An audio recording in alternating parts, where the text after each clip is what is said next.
Hello বন্ধুরা, চলে এলাম তোমাদের সঙ্গে আবার একটা ব্লগে। আমি রানা। তো বন্ধুরা, পায়রা মোটামুটি সব সুস্থই আছে। তো এর মধ্যে পায়রা একটা ঠান্ডা লেগে গেছে। তো ওই জন্যই বলা যে একটু মেনটেন করে রাখতে হবে পায়রাকে, নাহলে পায়রা ঠান্ডা লেগে যাওয়ার চান্স আছে।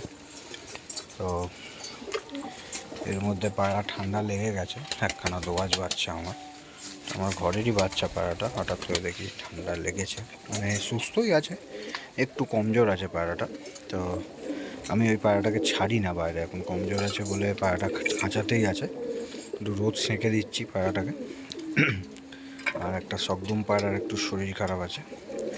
মোটামুটি বাকি সব পায়রাই সুস্থ আছে, অসুস্থ নেই কোনো পায়রা। এই পায়রা খাচ্ছে, এগুলো হচ্ছে সিঙ্গেল ওড়াই পায়রা।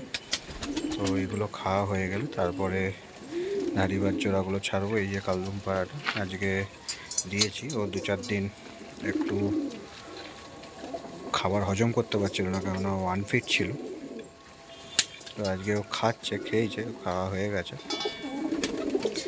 আসলে ওটা ধরা পায়রা আমার, ওই জন্যে পায়রাটা একটু আনফিটই হয়েছে হিসাবে আমার কাছে এসেছিলো, এসে বসেছিল বোমাতে।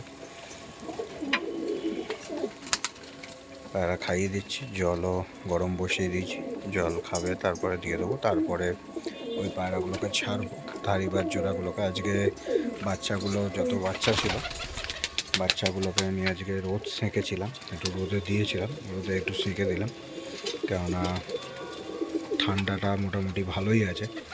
আর রোদ্দুর ঢোকে না যেহেতু ঘরেতে, তো এর কারণে পায়রা অসুবিধা হয়, ঠান্ডা লেগে যেতেই পারে বাচ্চা। ওই জন্য আমি আজ রোদে সেঁকে দিলাম পায়রাগুলোকে। এগুলো ছাড়া হয়ে গেলে, খাওয়া হয়ে গেলে, তারপরে ওই পায়রাগুলোকে ছাড়বো। ঝাঁক মোটামুটি ভালোই উঠছে, খারাপ না।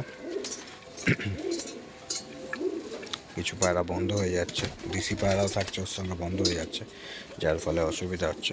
এই যে আমার জিরা সকদম পায়রাটা। তো চলো বন্ধুরা, ভিডিওটা এতখানি বলার যে একটু মেনটেন করো, কেননা ওয়েদারটা তো খারাপ, ভালো না। এর ফলে পায়রার শরীর খারাপও হয়ে যেতে পারে, তো বাঁচানো খুব মুশকিল হয়ে যাবে শরীর খারাপ হয়ে গেলে। তো চলো বন্ধুরা, সবাই ভালো থাকো, সুস্থ থাকো, সবার পায়রাও যেন ভালো থাকে, সুস্থ থাকে। দেখা হবে নেক্সট ভিডিওতে, সবাই ভালো থাকবেন।